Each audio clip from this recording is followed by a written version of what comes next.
بسم اللہ الرحمن الرحیم۔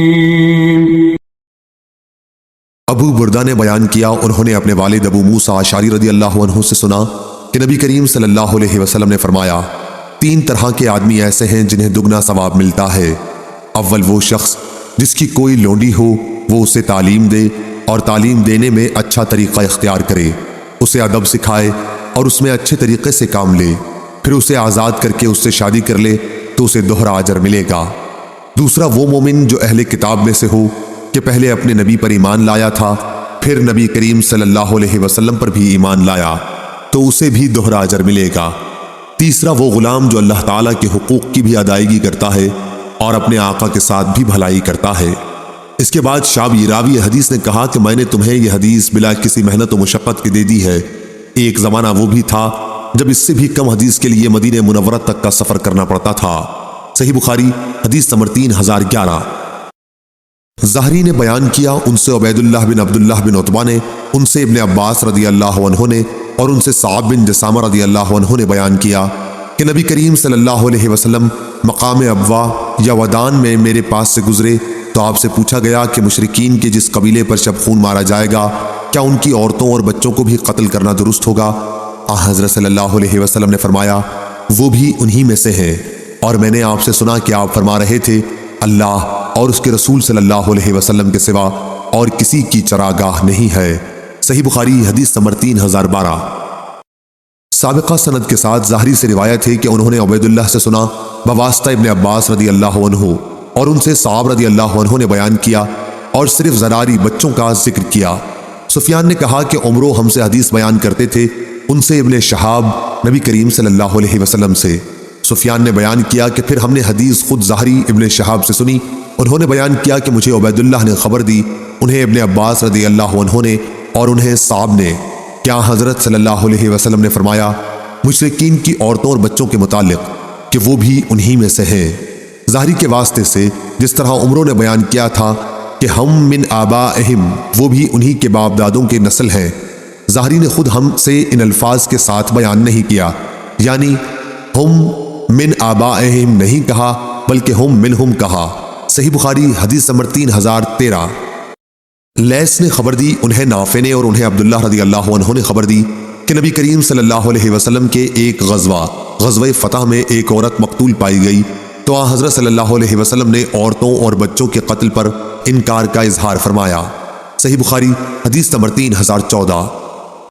اسحاق بن ابراہیم نے بیان کیا، کہا کہ میں نے ابو اسامہ سے پوچھا، کیا عبید اللہ نے آپ سے یہ حدیث بیان کی ہے کہ ان سے نافع نے اور ان سے عبداللہ بن عمر رضی اللہ عنہ نے کہ ایک عورت رسول اللہ صلی اللہ علیہ وسلم کے زمانے میں کسی غزوے میں مقتول پائی گئی تو نبی کریم صلی اللہ علیہ وسلم نے عورتوں اور بچوں کے قتل سے منع فرمایا تو انہوں نے اس کا اقرار کیا۔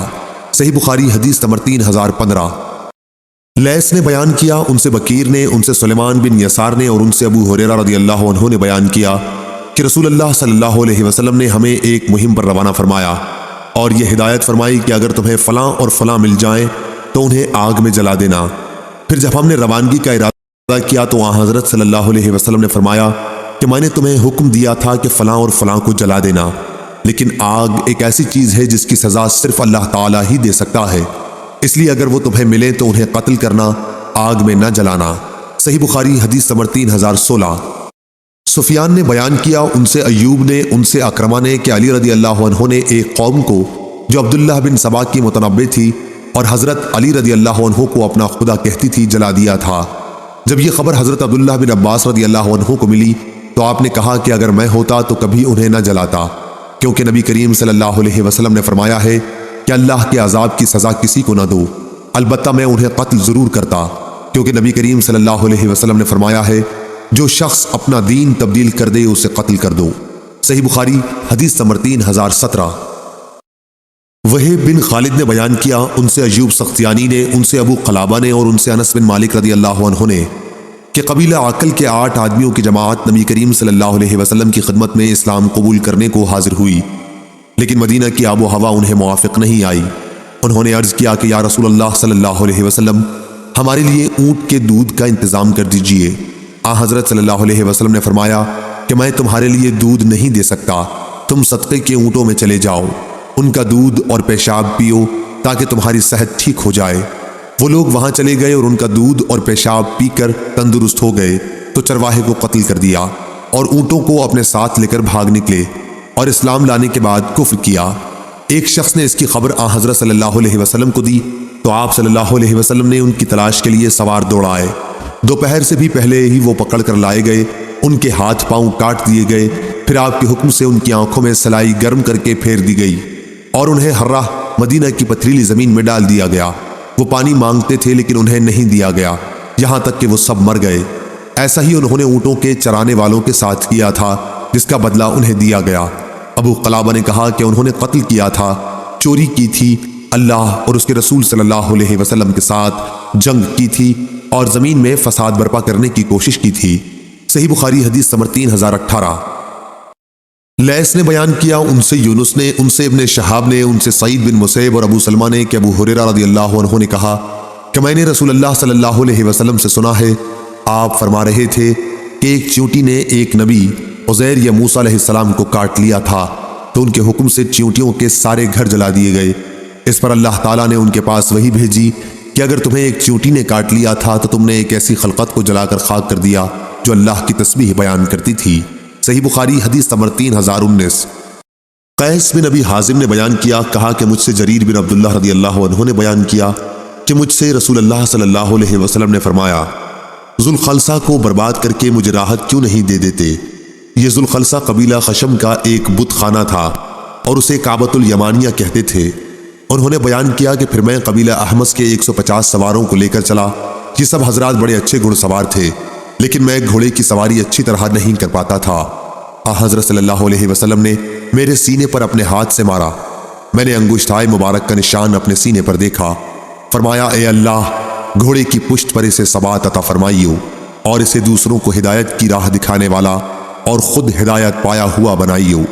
اس کے بعد جریر رضی اللہ عنہ روانہ ہوئے اور ذوالخلصہ کی عمارت کو گرا کر اس میں آگ لگا دی۔ پھر رسول اللہ صلی اللہ علیہ وسلم کی اس کی خبر بھجوائی۔ جریر رضی اللہ عنہ کے قاصد ابو ارطاء حسین بن ربیعہ نے خدمت نبوی میں حاضر ہو کر عرض کیا، اس ذات کی قسم جس نے آپ صلی اللہ علیہ وسلم کو حق کے ساتھ مبعوث کیا ہے، میں اس وقت تک آپ کی خدمت میں حاضر نہیں ہوا جب تک ہم نے ذوالخلصہ کو ایک خالی پیٹ والے اونٹ کی طرح نہیں بنا دیا۔ انہوں نے کہا، خارش والے اونٹ کی طرح مراد ویرانی سے ہے۔ جریر رضی اللہ عنہ نے بیان کیا کہ یہ سن کر آپ صلی اللہ علیہ وسلم نے قبیلہ احمس کے سواروں اور قبیلے کے تمام لوگوں کے لیے 5 مرتبہ برکتوں کو دعا فرمائی۔ صحیح بخاری حدیث نمبر 3020۔